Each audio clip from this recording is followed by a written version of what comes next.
ये ओरिजिनल गीत ये नाम ये पर हम गौले बानी अंजलि दिल में दरिया दिल में दरिया हरदिया नहारी हरी मोहब्बत हेरा नखारी दिल में दरिया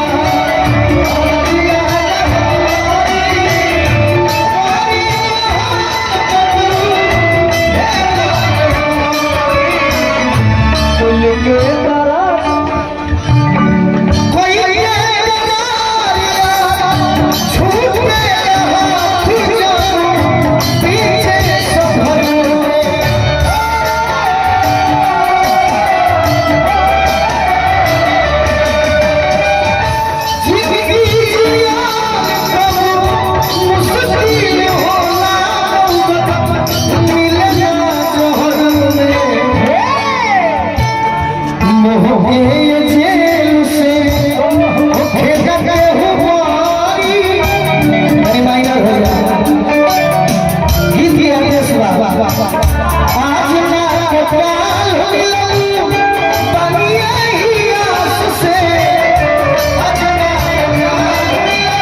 उस अवसर का गीत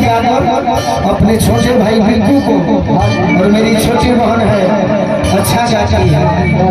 अंजलि अनमोल के भी मौका दे अपना स्तर से गौरी के लललाया गौरी के लललाया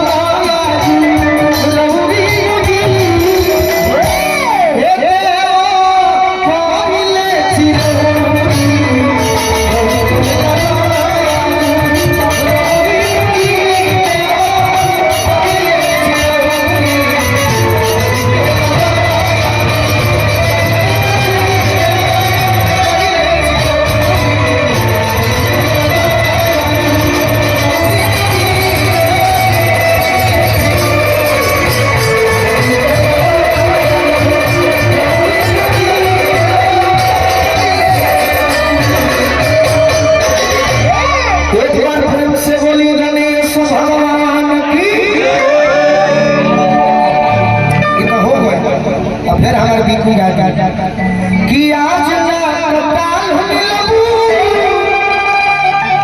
अरे से प्यार हो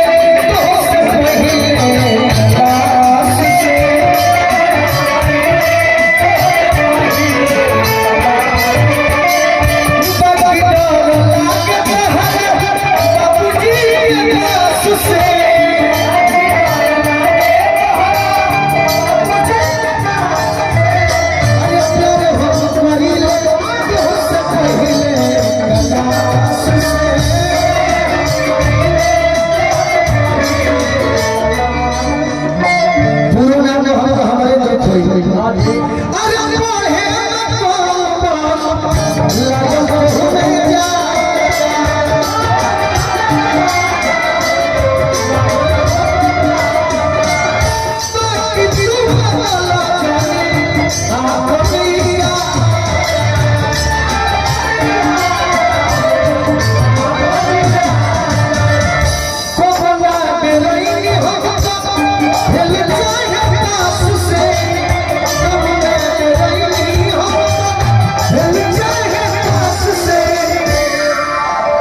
से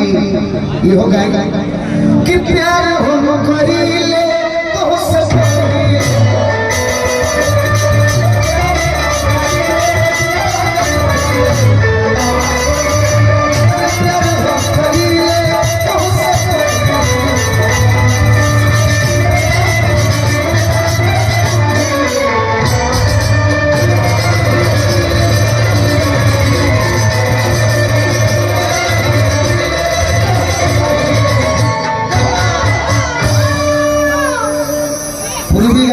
राजू भैया के आदेश बा